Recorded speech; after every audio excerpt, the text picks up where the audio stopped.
I think that the amenities that are here have just been outstanding. I think the ability to leave the office, right, go downstairs over lunch and get lunch at Pause. When I first got here, it was very nice to be able to take a break from my day. And so I think from an employee perspective, it allows for us to take that break so we can come back refreshed and get back to business.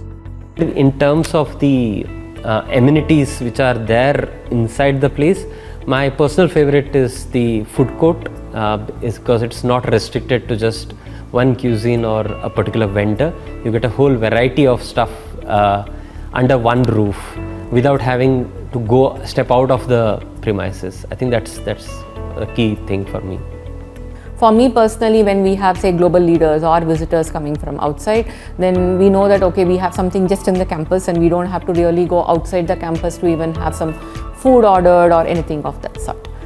I think the cafeteria which is there and the choice that is available, plus the location overall, so even if you're not going to use the cafeteria inside, you have enough and more amenities and restaurants outside and around this place, which is really good.